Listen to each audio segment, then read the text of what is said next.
here in amazing Palm Springs, hanging out at this great restaurant called Palm Greens here in Palm Springs, California. One of our favorite restaurants of all time, so come on in, we gotta go and check it out. Hi there, I'm Kelly from Kelly Childs from Kindfood in Toronto, Canada, and I'm here with Greg. He's the owner of Palm Greens restaurant here in Palm Springs. So excited to be here because this is by far our favorite restaurant on the planet, pretty much. Everything is healthy, organic, green, sustainable, all the details in the restaurant, even from these beautiful napkins. I was showing them this morning to Ken. They're all these beautiful recycled paper. Greg is the superstar behind all the food here, so I grabbed him from the back, and I want him to talk about, what his inspiration was. Well, because there's so little community really left in community, that's really what it's about. It's trying to get us all to maybe focus a little bit more on bringing things back a little bit to the way things were when I grew up. I grew up on a farm in Nebraska. We milked our own cows. We had our own chickens. We butchered our own meat. And windmill outhouse, that's how I lived.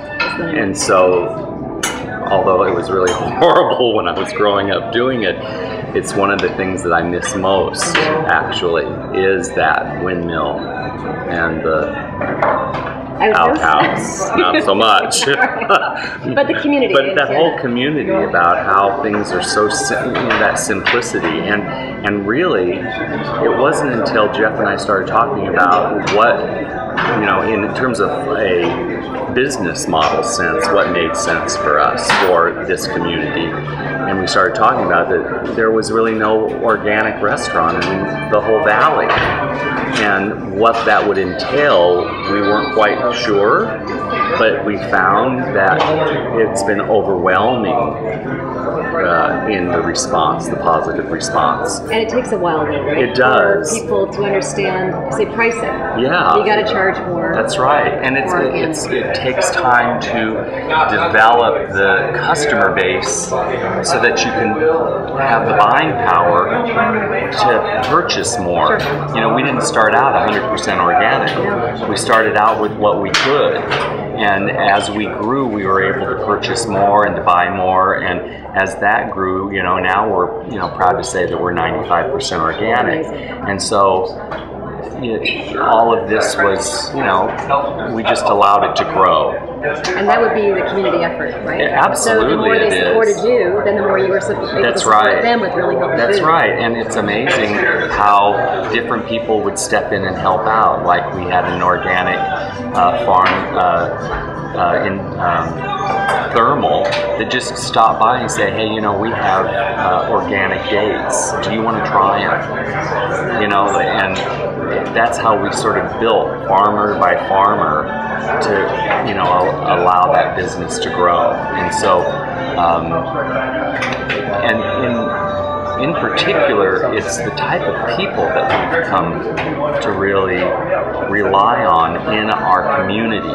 Now, granted, this is a tourist town, right? So there are a lot of tourists, and like you folks, but it was really, if we had to rely only on the tourists, we'd be out of business. So it was really, our focus was getting our local community to support us, and then we figured anything else was, gravy. Awesome. And so that's always been our focus. And so you have a lot of regulars. We have a lot of regulars who actually stay away when it's the season, or they know to come in off hours. Stay away from tourist season. Yeah, because it's so busy here now, and it's so packed that what they'll do is they'll either come early in the morning, or they know the hours and that's why we've now expanded to nighttime to do dinners. We just started off just slowly building our business, and now we've increased to doing 4 nights a week. Eventually, we'd like to go to 7 nights a week. And you're serving organic wine, organic beer? Yeah, organic wine, organic beers only. I mean, I won't serve any other. We don't serve anything with high fructose corn syrup. No. I mean, we're, preservative-free zone. I mean, people will come in and ask for a Coca-Cola, and I go, "Are you serious?" You know what that sounds does like to us. you? That is poison. It is. So, and people in general, you know, we have people who come here who are in need of serious help. And what we found is, first, their flavor palette has to change because they're used to all the wrong stuff. Being stimulated with sodiums and sugars. And so they don't think the food necessarily tastes that It's great. an interesting concept. But once they do it for a couple weeks, no problem. Your palate does shift. It's an interesting concept. You know, you really have to just give it time and not that long. No. And then you'll really notice, particularly with what I find with people with high blood pressure or diabetes, their palate can shift rather quickly. You just have to really stick with it and stay on it, and then when they go back to it, they'll go, "Oh my God, this is salty." So these people now are your regular customers. Absolutely. Because once their palate shifted, they can't buy this food That's anywhere right, else. and they see the difference. They feel the difference. Sure. I even have people who work for me who absolutely have it's made a huge change in their life. And so that's sort of, you can see it in just the daily, like this green smoothie. Right. It changes people's lives. It does.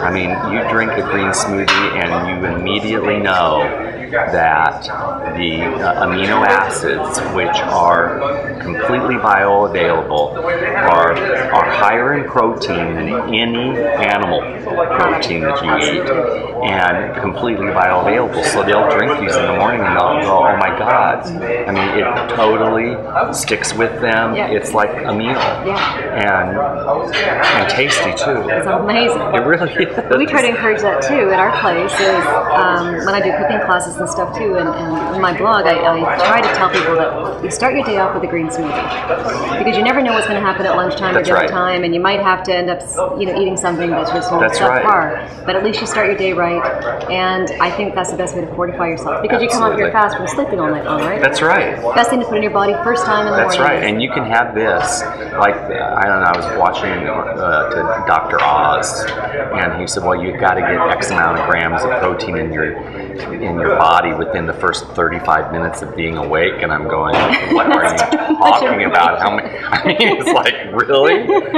But then I was thinking, if I do it and I didn't even realize it, because this is what I start my day with. So you are getting your protein. I am. This is a better source of protein than bacon and eggs. Absolutely, you got it. And it not only will digest easy, it keeps your blood sugar level. Right.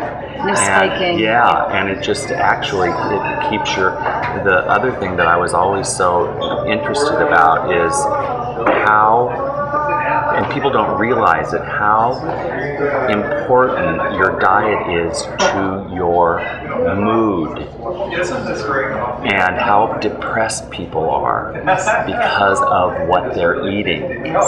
Depression is not necessarily psychological. Exactly. All of these mood problems actually are, a lot of them are diet related. Right, it affects hormones, Absolutely. Blood sugars, brings you down. Yeah, and so if you could start your day with what I consider a natural mood elevator, you're really... It's cheaper than drugs It too, really right? is. I mean, it's like the best thing. It is. I mean, if everybody just did that on this planet every day, we'd be a happy bunch of people. well, I don't think there'd be any war. There would be. Oh,